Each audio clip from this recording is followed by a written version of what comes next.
Welcome to The Pestle, reviewing and breaking down movies to look for insights into the movie-making process. Hosted by the Marvel Cinematic Universe, where every meal is served with ketchup. Let's dim the lights and start the show. Welcome everybody to The Pestle. Today's show is brought to you by Hill Valley Bluebird Motel. Get a great rate for your trip to Hill Valley at Bluebird Motel. Welcome everyone to The Pestle. I am Wes. And I am Todd. And we like to discuss films from the standpoint of people who, work in production on both sides of the line of the camera, sometimes in front, sometimes behind. Todd's been a full-time producer for a while now, and he's just climbing that ladder. And is also like doing music for a very long time. I've been writing for a very long time and directing for a little over 10 years now. And we like to look at a film from that standpoint of what can we learn from it, as well as, is it good? Like good cinema, bad cinema. It's often about how you relate to it. It's hard to watch something that is so far outside of your wheelhouse and really enjoy it. And so sometimes it's a bit like food, and that, enjoying a really high-end meal probably takes a little practice, which is a funny thing to say about something you've been doing for every day of your life.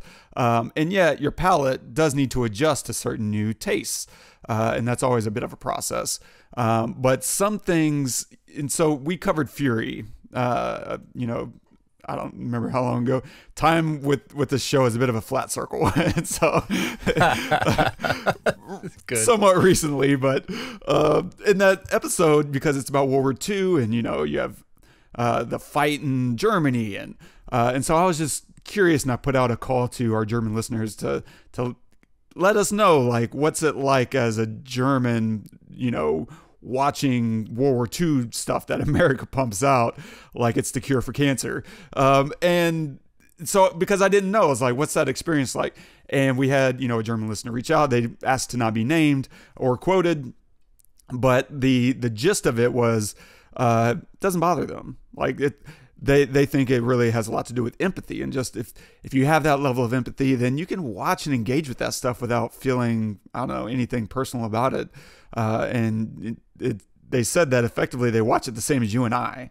Like there's no real difference, which when they started talking about the reasoning and their logic and how they feel, and that they don't want to speak for everyone, but their sense is that's the general vibe. It just suddenly it was so obvious whenever you start, putting it like that, because we do it all the time, right? If we're Americans, we have a really sordid past in our country with, a lot of things, but racism has never been shied away as a topic, for quite some time. And we watch those films. Like, I don't feel attacked when I watch a movie about slavery or, civil rights, and Jim Crow, what have you. Like that, I don't feel any connection to that stuff at all, even though I'm sure I've got family members, in the past who have certainly partaken to some degree or another. I don't think I have any like slave owners in my family lineage. But I definitely think, there's probably racism that runs through my bloodline, and I don't feel any personal identification with that.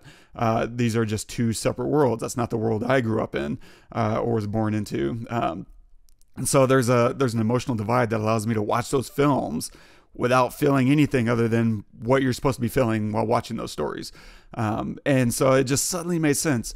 And I think that's one of the really amazing aspects of art and movies, music too, of course. But films, you can just go into a story and suddenly you're building empathy. You're building a worldview that didn't exist before being able to watch and entertain these ideas without feeling personal about them beforehand, or feeling like they're aimed at you. And that is if you're doing it well. Now, some films don't do that very well because they wear all that stuff on their sleeve, and it's about, this performative, not vigil, but like a performative aesthetic of we're demonstrating how much better we are than XYZ.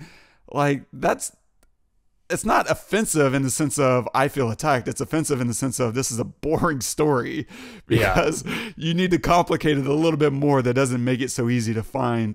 You need to be finding humanity through everyone on screen, because it's pretty rare you run into someone in real life that doesn't have some humanity, doesn't have some personal perspective. And generally, that's what I really love about cinema, is it allows you to do that, to entertain ideas that aren't yours, but that allow you to expand your thinking, and engage with content that you otherwise wouldn't have any personal experience with. You're gaining sympathy and empathy for people all over the world, even in your own culture, even in your own city, just because there's so much universal aspects to filmmaking and storytelling. In so many ways. I don't know. Is that your sense as well about just what film can do for people? Yeah, in a way, seeing stuff that's hard to watch can be healing. I feel like, I'm not of the mind that we should dwell on things, but I am of the mind that some things shouldn't be forgotten. And especially in an era where, like right now, we don't own slaves, we don't, like the Holocaust is not happening, right now. However, I think it's important to kind of understand what was a sliver of what people were feeling back then from either side. Right. So when you see a movie about slavery and the terrible experiences that these people went through, like it's not so much to make you feel bad. It's just to say this, here is a perspective of something. And I think that's important. I think it's vital. I think it's a part of storytelling that, is its own thing, because you have fiction, you have nonfiction, you have things that are related to true facts but are embellished.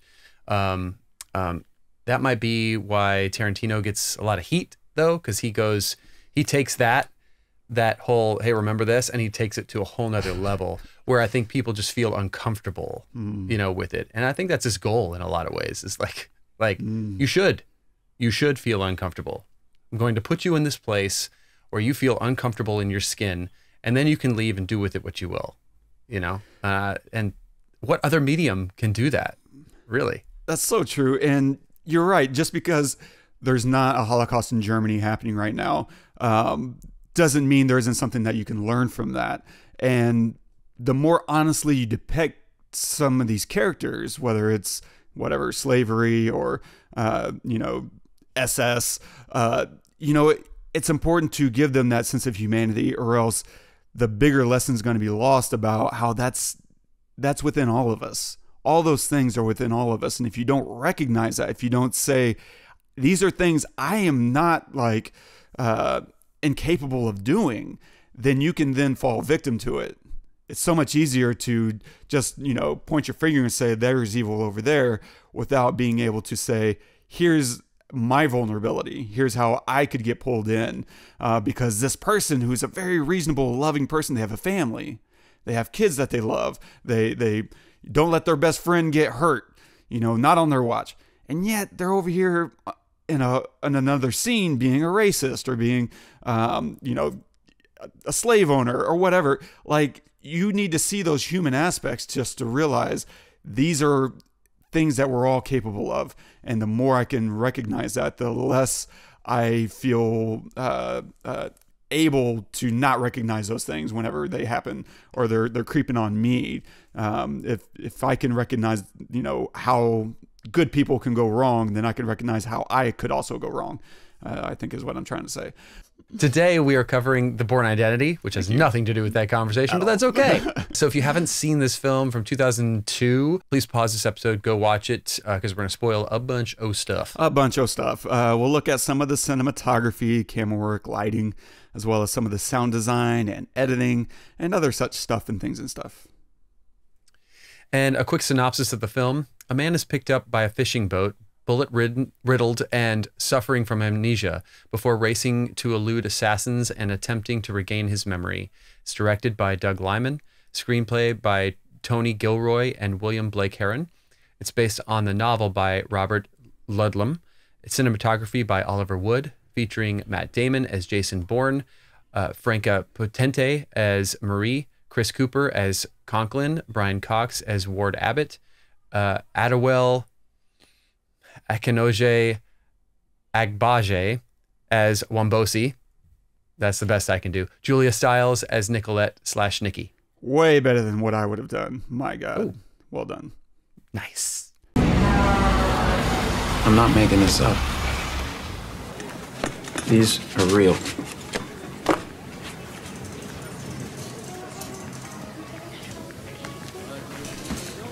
Okay. Who has a safety deposit box full of money and 6 passports and a gun? Who has a bank account number in their hip? I come in here, and the first thing I'm doing is I'm catching the sight lines and looking for an exit. I see the exit sign too. I'm not worried.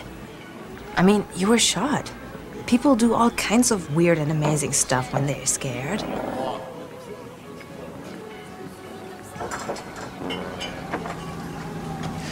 I can tell you the license plate numbers of all 6 cars outside. I can tell you that our waitress is left-handed and the guy sitting up at the counter weighs 215 pounds and knows how to handle himself. I know the best place to look for a gun is the cab of the gray truck outside. And at this altitude, I can run flat out for a half mile before my hands start shaking. Now, why would I know that? How can I know that and not know who I am? Man, so when this came out, big deal. And I don't remember exactly why, other than, some of the action was interesting. But my impression is we were inundated with spy thrillers that were very big, like Mission Impossible kind of stuff. And it had been a while since we'd had like a French Connection, kind of more dirtier, on the ground, and not everything is super over the top big. And so that was my impression. But it's been 22 years since the Bourne Identity was birthed, and I'm wondering how it's done over the last 20 years. Is it still working for you? For me, it is. For me, it's a great movie, and one of the reasons why I think it works for me is because it was really one of the first for me that I could identify with. You know, I can't remember if Mission Impossible was before or after it. The first one. Oh, before, way before. Way before, right? Yeah, okay. But the thing with Mission Impossible is I felt like, well, forget Mission Impossible, but the thing with this movie is I feel like I'm with him the whole time. There's a reason why he goes to Switzerland for the bank. There's a reason why he goes to Paris, because he finds out he lives in Paris because he went to the bank. There's a reason why he goes to wherever he is. We have a reason why we're there, and we go on this journey with him, as opposed to just, oh, I just found this out, we got to go to Paris, and then we're in Paris and we're in the place we need to be in a giant city, but he just happens to know where he needs to be. No, like I cannot follow that. There's no way that I could there's no way that I could know to be in that position, me as a viewer, because what am I doing the entire time watching this movie? I'm putting myself in Jason Bourne's shoes. I am the hero. I am the guy with amnesia that knows that guy at the counter weighs 215 pounds and can handle himself, which I thought was a really cool way to say that. That is a really cool way. That's a cool line. So I'm putting myself in this badass position. I want to know why I'm in Paris and why I'm going to where I'm going and how I got there. And I felt like this movie took me with it the whole time. There was a reason why, I didn't go to a nice hotel. I went to a dive hotel. There's a reason why we dyed her hair. There's a reason why I need to tell her, get out of the car because you're going to slow me down. Last chance. There's a reason for all of these things. Why he's going to the the train station. You know, I'm there with him and I know why, and I would have done the same thing, or maybe not the same. I would have, right. Maybe not. I couldn't have beat up those people. But the point is like, I'm going to these places because there's a reason that's led me there, and it makes sense. And I felt like this movie, more than others in its category, did that so well. It didn't leave me behind. It kept me with them. And I think it does justice to the fact that he has amnesia because of that. Like, you know, if you think of Mission Impossible, he doesn't have amnesia necessarily, so he can go and do whatever. He's supposed to be ethereal, like above us, and can do all these things that we can't. So we're aspiring to be Ethan Hunt. But with Jason Bourne, we are Jason Bourne. We know what he knows. We don't know what he doesn't know. He doesn't know what he doesn't know, and we don't know what that is. Neither does he. That makes sense, and I don't know how that makes sense. but because of that, we're learning together. And because we're learning together, the director doesn't leave us behind. He makes sure to give us a reason as a viewer why we're there, because that gives Jason a reason why he's there. And that for the whole movie kept me with him, you know? Yeah. So I'll stop there and we can talk about it more or whatever. But yeah, I loved it. That's interesting. So I was kind of split. Like I was a bit 50-50 on this experience. I think acting really good. Watching Matt Damon suddenly know things and be confused by it in the process of doing it, really hard stuff. Like, I mean, he is killing it in this movie. And I really enjoyed that. I mean, I enjoyed him on screen.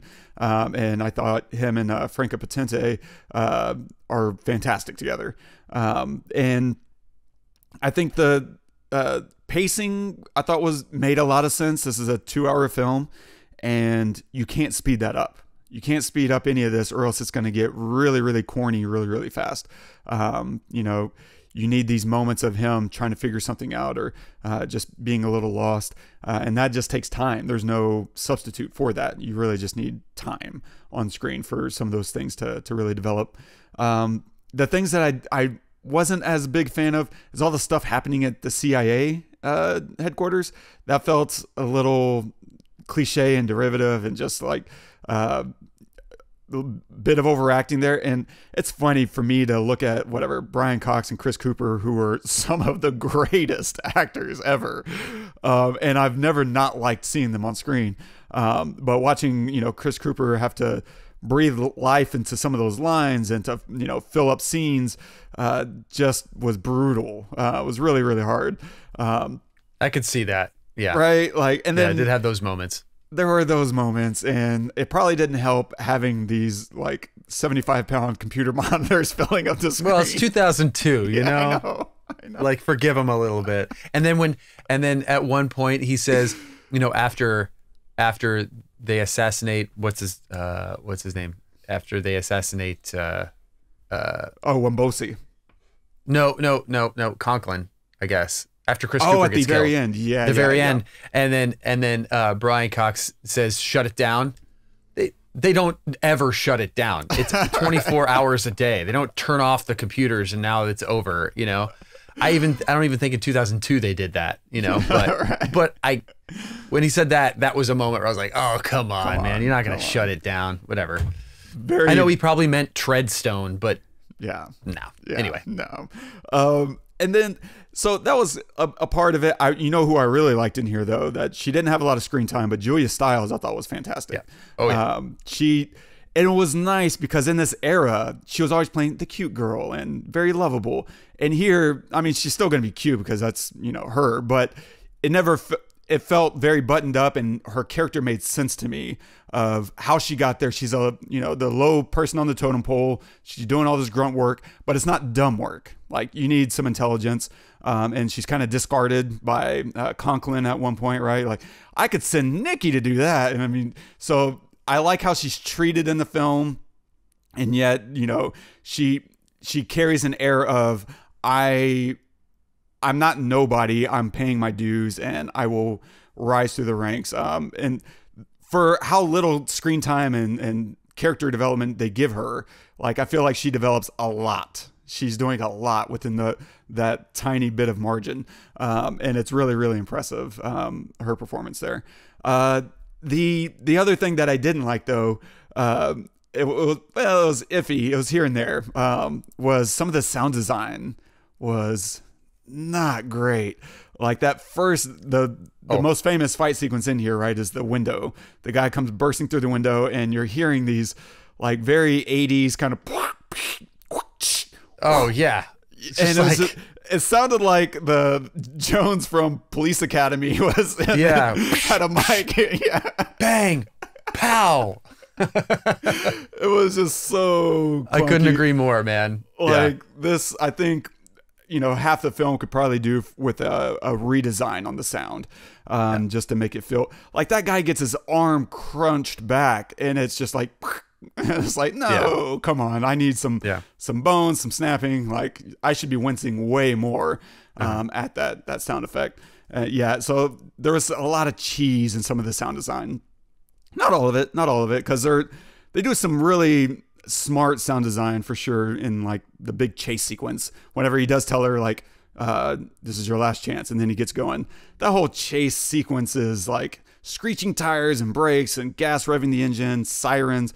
Like, it adds a huge element of action to, if you remove that stuff, if you watch that whole sequence on mute, you can tell none of those sounds are happening, like very little of it anyway. And it suddenly makes that whole sequence very dull. And you're like, no, because the editing isn't always super fast there. Like, they really let you sit for, 2 seconds watching, which is not a lot in an action sequence. 2 seconds a cut is slow for an action sequence.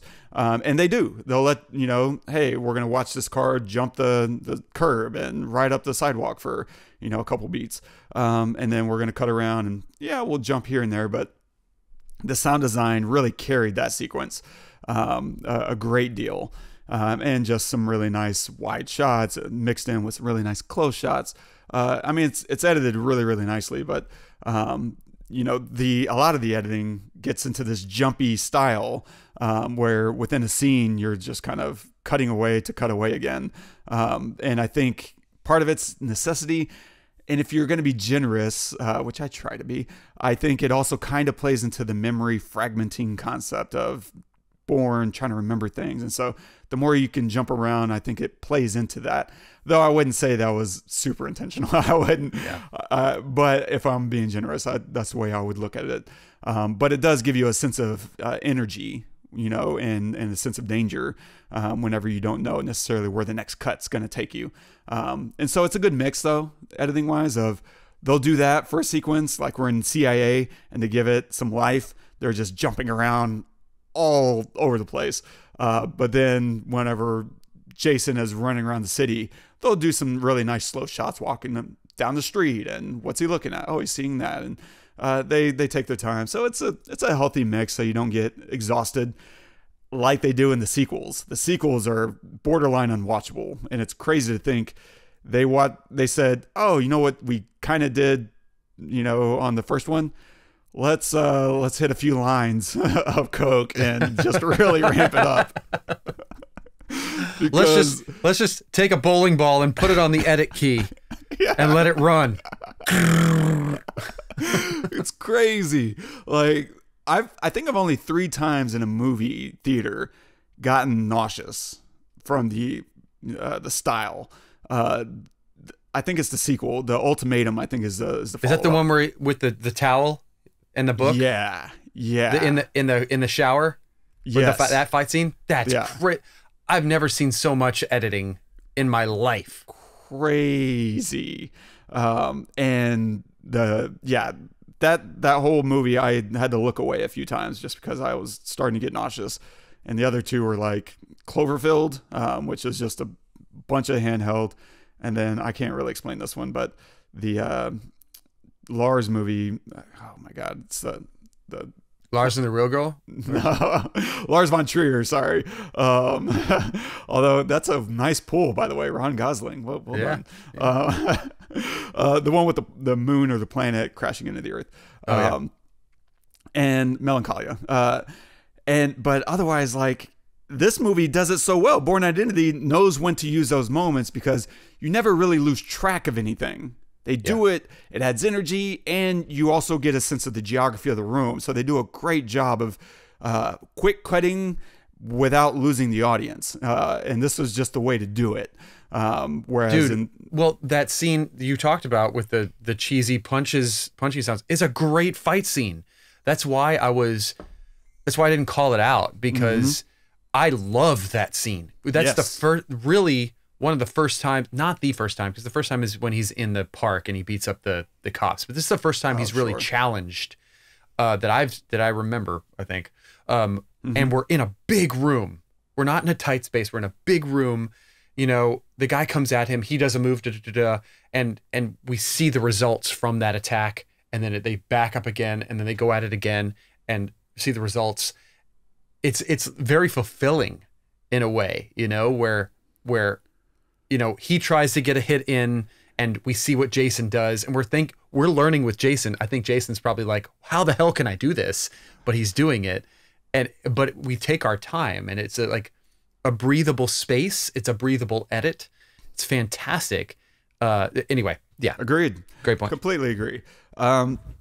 Yeah, so I was iffy here and there. Like the more time we spent with Jason and Marie, the happier I was.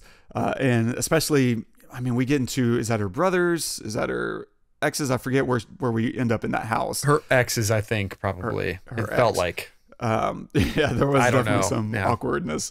But seeing them get there, and then the way that whole section unfolds is really lovely, because you do get a sense of, we don't know what these people are going to do, and now we have kids involved, and they're the most cutest kids in the world, right? Like, I have to pee.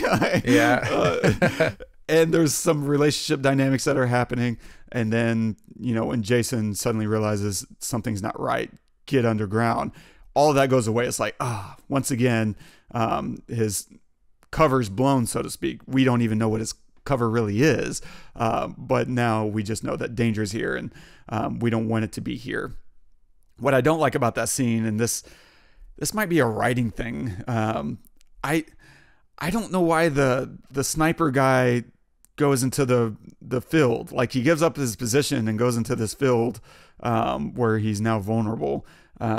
Like, he had the vantage point, and so that doesn't really make sense to me. But what I do really like about it, other than it's Clive Owen, which is crazy to see him in this kind of weird throwaway role.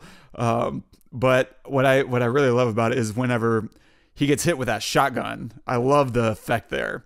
Like, the performance is great. He spins, and there's all this, the fluff from the jacket kind of spits out.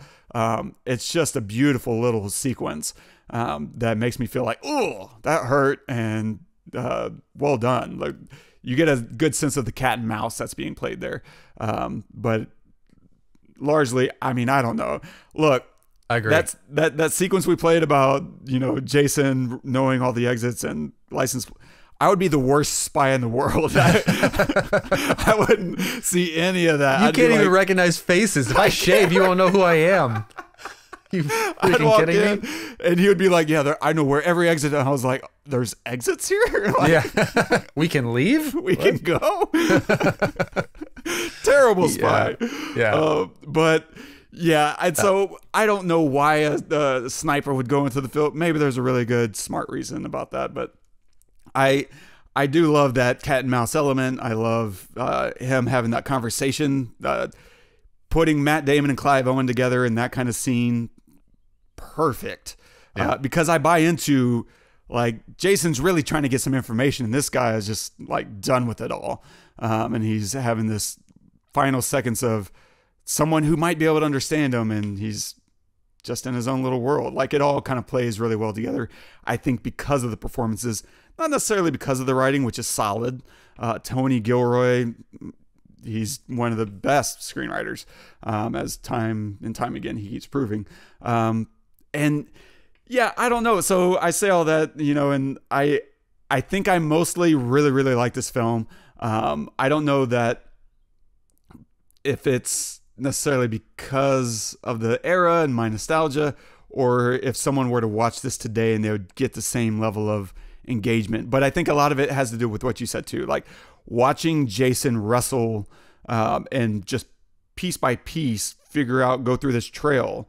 And then the whole question of this movie is, who is this guy? And you don't really find that out. The one thing you find out at the end is that he was in some kind of program and that he's a part of the government. He's a government agent. And the fact that he walks away from that's really satisfying. But I like that there's not a lot of information we really get out of it. And that's enough for him. He doesn't need to know more.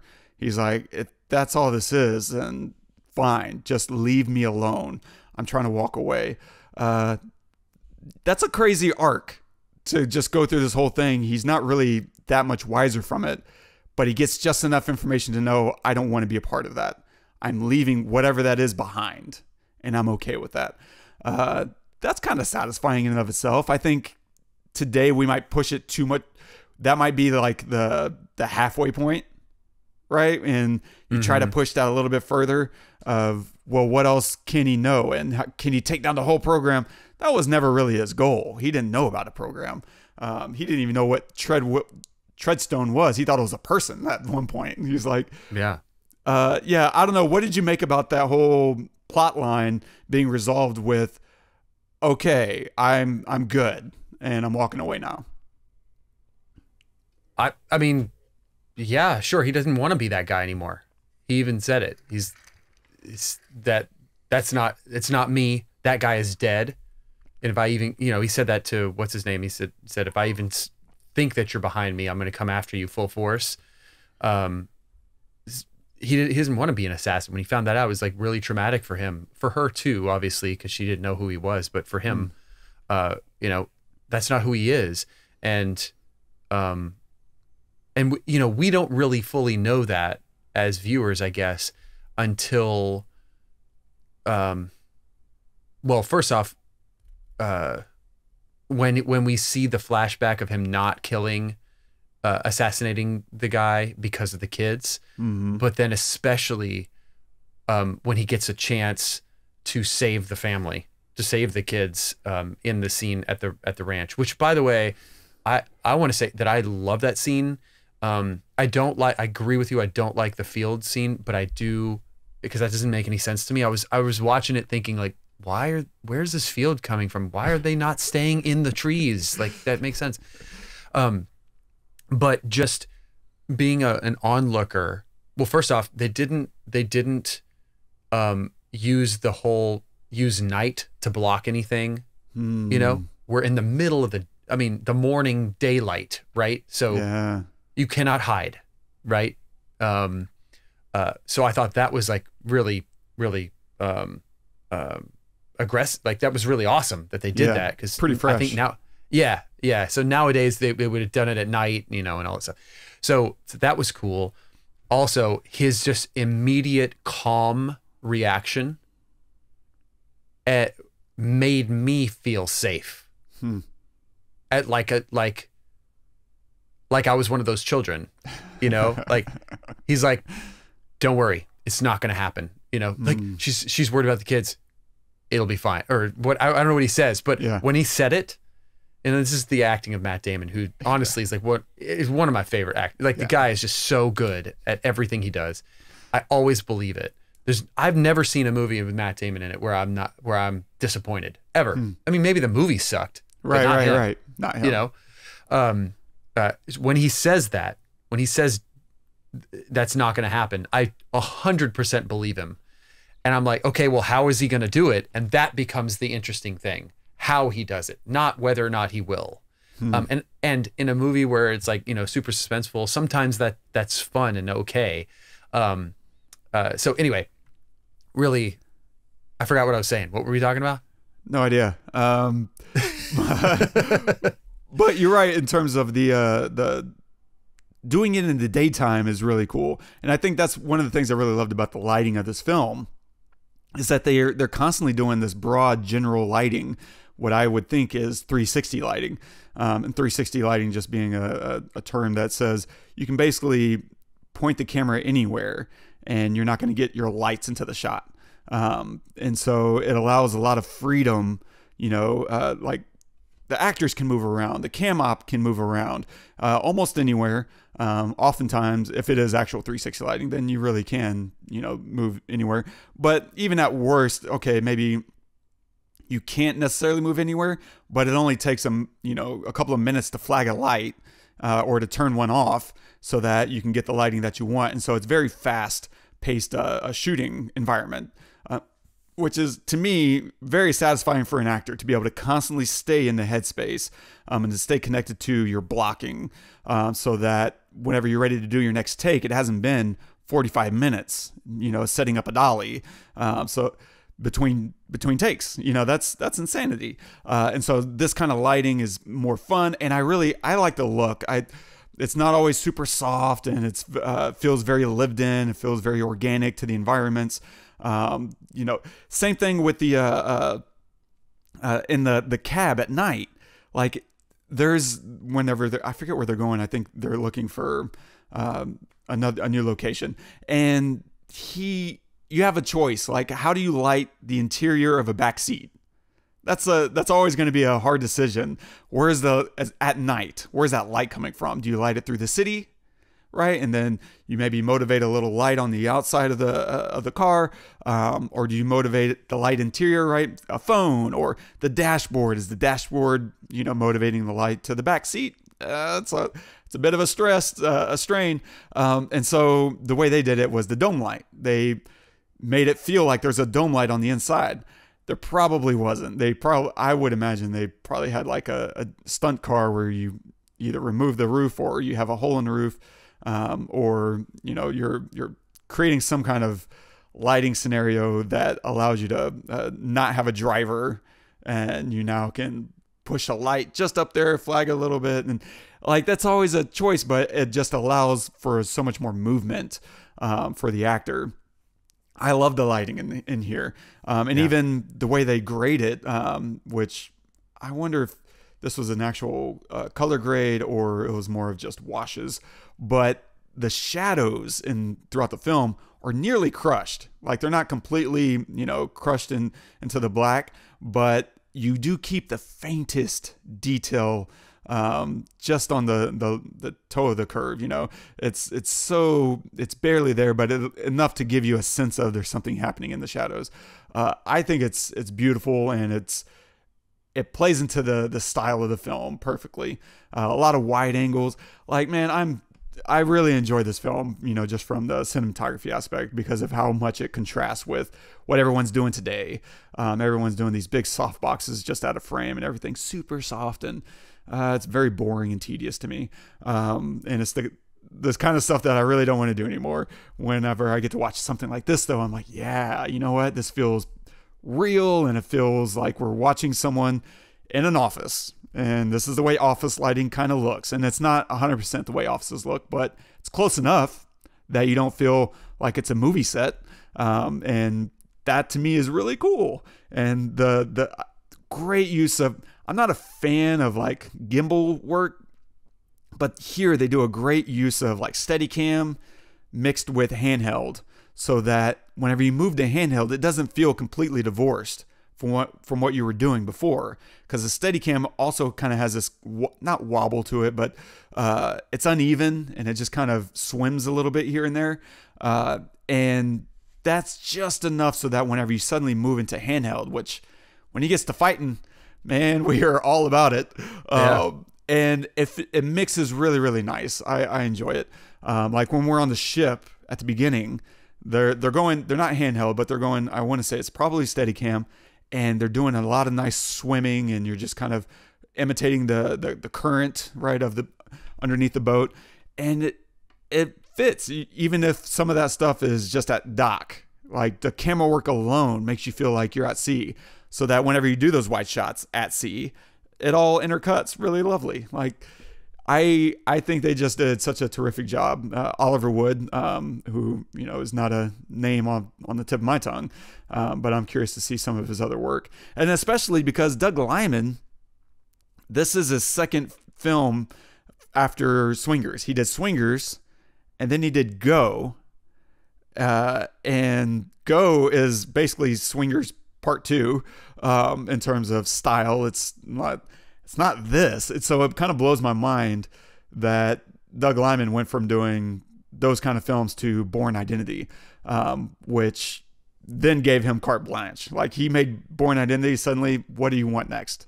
And I think it's him probably partnering with Oliver Wood that said, okay, let's tell a spy thriller in my way. And so it's them kind of compromising their styles that gave a lot of interesting texture to this film that you just weren't going to see in whatever, Mission Impossible.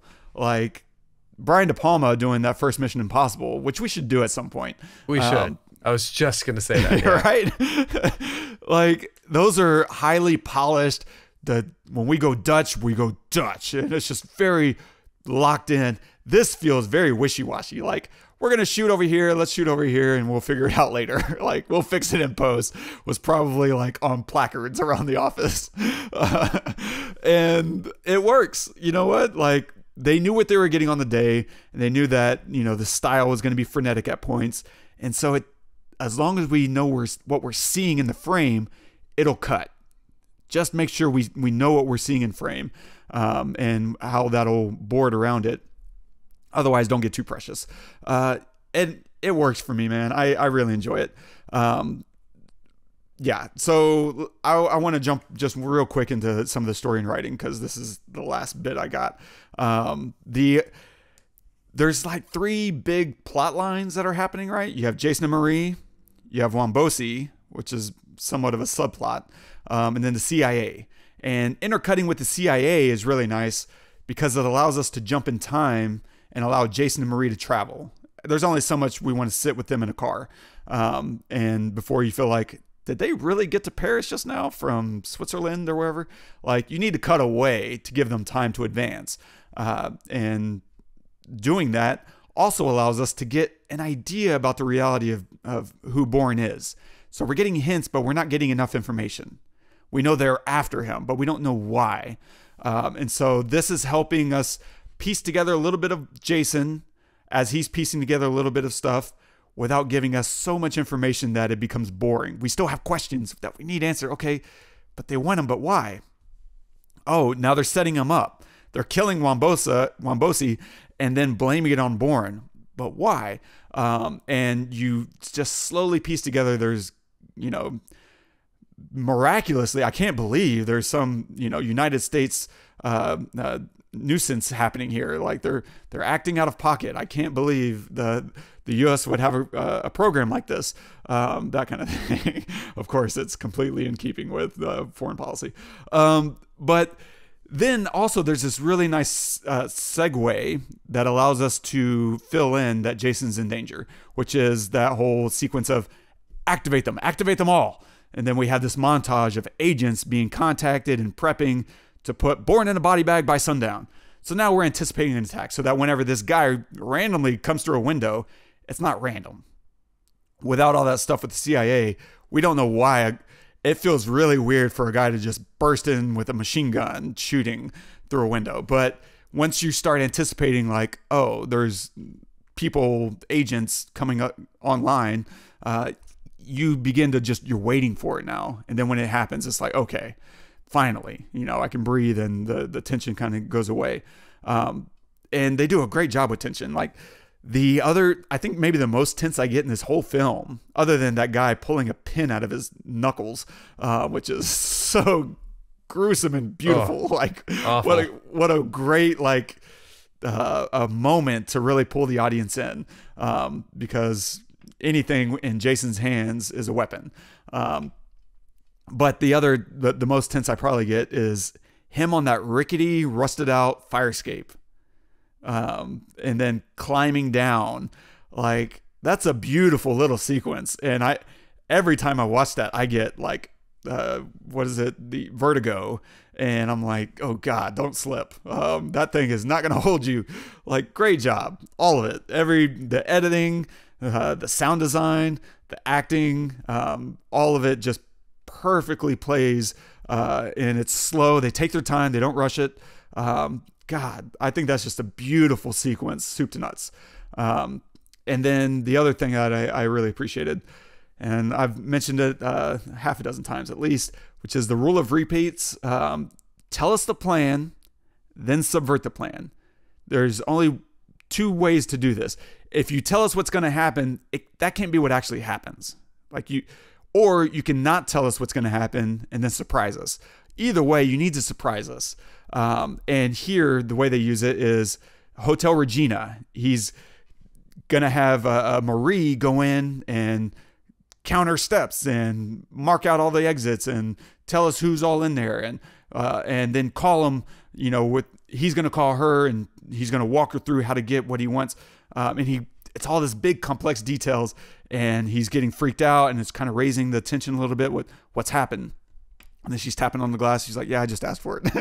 And it's a great way to subvert our expectations by making something feel like it's going to be really convoluted. And you know what?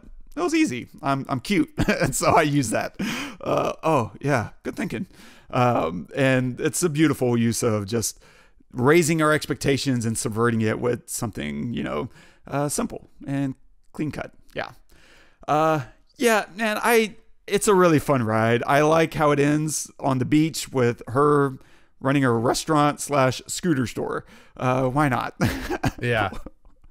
Yeah. And I remember when I was watching it, I was thinking, cause I don't remember seeing this, which is crazy. I mean, it's 22 years ago, so right. I don't blame myself, but I just don't, there was a lot of it that felt very new. Like I was like, I don't remember this scene. I don't remember this scene. I don't remember. And so when it got towards the end, because I know there are multiple, I was thinking, how do they got to tie this up somehow. They didn't know they were going to make 2 and 3 or whatever.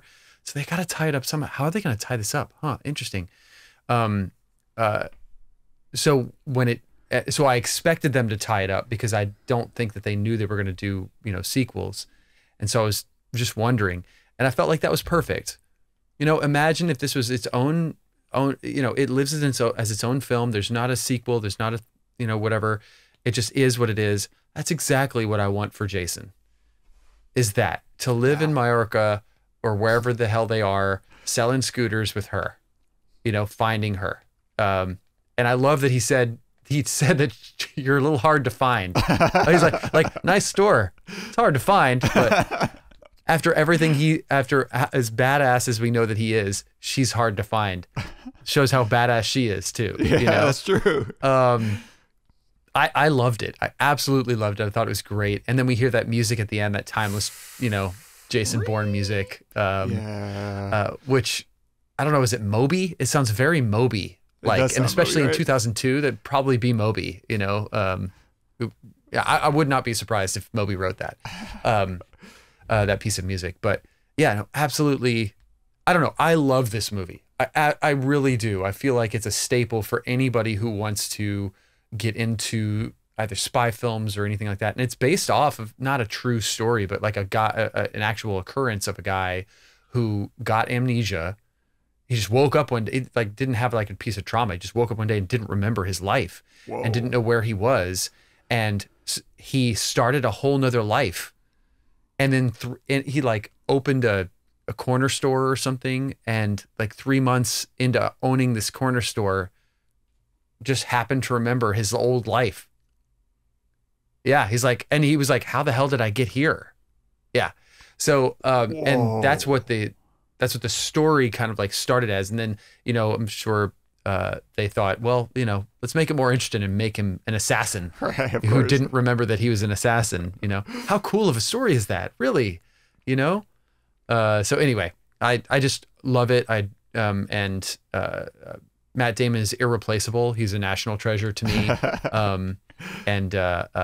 I thought the story was really well written. Yes, there were some things where, looking back at it 22 years later, if they just did a pass, like you said, you made a good suggestion. If you just did a remastering of this film, right, where you went in and replaced some of the shitty sound design, I think that it would be fantastic. I love the vibe. You called out the color.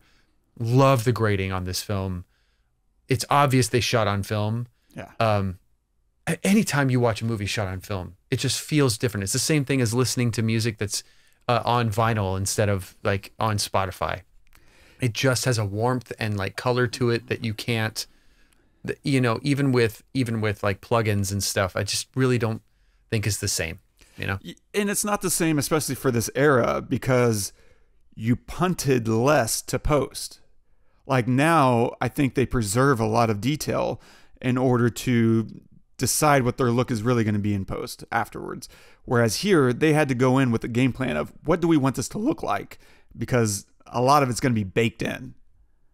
And once your look is baked in, that means there's really no going back. And so you come in with a game plan of here's the textures we really want. Here's the kind of contrast that we want.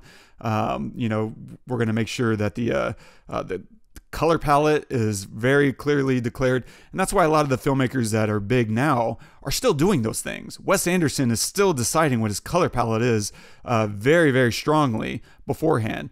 Now, I'm not saying no filmmakers are, you know, just because you're not a big filmmaker, you're not thinking about those things. But I think there is less emphasis on deciding a lot of these things, like how contrasty you want it. And these films, man, it's all about making those decisions and figuring that out way before. I mean, you spend so much time in pre-production debating and deciding and testing looks, and I don't think people are doing that as much, especially with studio involvement, how much stuff is being done by streamers. They come in and they're like, you know, we don't want you to make too many decisions. What do you want to do? Cool. Just make sure we can undo any of that once we get in the post. Yeah. And otherwise, go have fun. It's like, well, you're kind of chopping out my legs. And so that's why I think part of the reason why so much stuff looks the same is because no one's really making those decisions and just going for it during production. Instead, they're kind of making some of those decisions. We think we want it to be this, but we'll figure it out later. And it's just not as rewarding. It's just not as strong of a look. Yeah, that's my 2 cents anyway. No one dropped a nickel in my jukebox, Todd. Nice. So, what are you going to recommend this week? This week I'm going to recommend, it's kind of out of my normal wheelhouse. I normally recommend like, you know, more modern films, but this movie, I think totally changed the way that I looked at cinematography, like more so than his other films. I'm going to recommend North by Northwest. Yeah, from 1959. Is old school. Not Grant, because the acting is great, not because the writing is even great, but the way that they set up shots in this movie, and you remember it's 1959, blows my mind. It's so freaking good. And they're little things, like there's a scene where he and this woman are talking on the train, and it's just back and forth of them talking. Well, the train comes to a stop, and it switches back to him, and it's the same shot as before, but we can still see out the window, and we see the cops coming toward the train that's stopped out the window. But it's the same. So we get story from a shot that we've had for 5 straight minutes that all of a sudden has a new element that's tied to it that wasn't there before. That is unbelievable detail from 70 years ago that we don't have now. And it's dramatic detail, just through the camera position that doesn't change. It's so cool. It's just really so cool. So I would recommend to anybody to go watch this movie just from a cinematic, you know, cinematography perspective. You'll see so many movies now, like hearkening back to a film like this, and you'll understand why Hitchcock is what he is. Yeah. And why he was so militant on set and wanted what he had in his head. He saw the vision, and he God damn it, he's gonna get it, and he got it. And I feel like almost every shot in here feels thought out and placed perfectly. It's so good. So yeah, North by Northwest. Well done, man. Damn. I'm gonna recommend. So I a couple weeks ago, I'm sure, I recommended PBS Frontline. And I finally just watched their Academy Award winning. I didn't realize they were up for an award.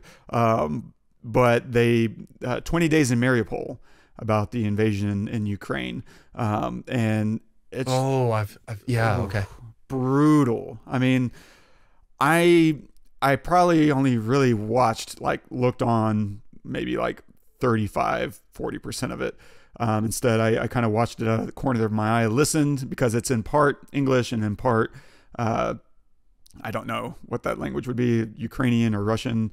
And listening to it was enough. But I think it's important to watch some of that stuff, just to know what's happening in the world, and to be confronted with, all of that. Like, some of it's graphics. There's not a lot of good things happening here. And a lot of kids die, a lot of innocent people die. And it's good to wrestle with that stuff. So I'll leave it there. God, so good. Incredible. I'm so glad they won. I don't know how many times they've won best documentary, but I was really glad, because as I was, just going on about a couple weeks ago when I mentioned them, like, they're just doing incredible work, and it's really nice that they're being rewarded for that. I wonder how many other times they've won. And stay tuned for next week. We're going to take another recent film, not another being in comparison to 20 Days, not in comparison to The Bourne Identity. And we're going to take a look at Past Lives. I think it's a nice break from The Bourne Identity, and I really want to do more recent films. There's just not a ton of recent films that I think overlap well with what we try to do here. But I think Past Lives is probably one of them. Todd hasn't seen it yet, and so I'm excited to see what he thinks, if he's just like thumbs down, yawn, or if he, connects with it. TBD, but stay tuned for that next week. If you're enjoying the show, subscribe, drop us a review. And if you want to leave a note on this episode, you can do that at thepestlepodcast.com/The Bourne Identity. What? That's the music. Oh, yeah, this is the music. Dee, dee, dee, dee, dee. All right. And our quote of the day is from Edward Snowden, of course. I think this is great. There can be no faith in government if our highest offices are excused from scrutiny. They should be setting the example of transparency. Could not agree more, man. So freaking good. God. I think that's the thing that I really love about The Bourne Identity as compared to Mission Impossible. Like, I know Ethan Hunt's whole thing is about like him being rogue or whatever. But the thing with The Bourne Identity is how he's not rogue. He is actively trying to say no to what the government is trying to get him to do. And I appreciate that perspective of the good guys aren't always the ones who are official. Like, just because there's a law doesn't make it moral, and just because your government's doing something doesn't make it right. And so from that perspective, I really appreciate that in The Bourne Identity, right, they're doing a whole program that's undercover, even from our own representatives. And I don't think that's very outrageous. Now, what they're doing is a little outlandish, of course. Programming agents, not that the government hasn't tried to do that stuff before, but that they're successfully doing, that's all, of course, crazy town. But the idea that there's subversion within the intelligence, apparatus is not crazy. And, I don't think it's an accident that our government, our officials let people get away with that, and wink and nod like, Brian Cox's character, right, Abbott, is like, no, I'm asking now. I know I'm not supposed to be asking.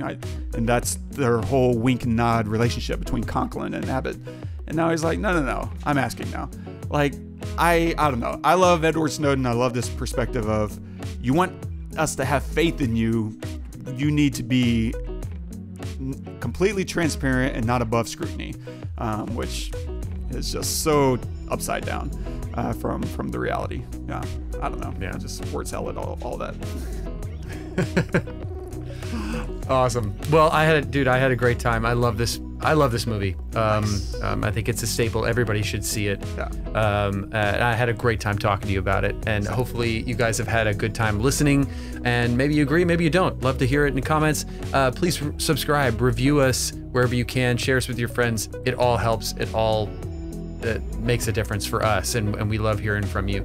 And if there's a film that you'd like to see us pull apart and talk about, make a suggestion. Who knows, maybe we'll do it. Until next time, I'm Todd. I'm Wes. Go watch some movies.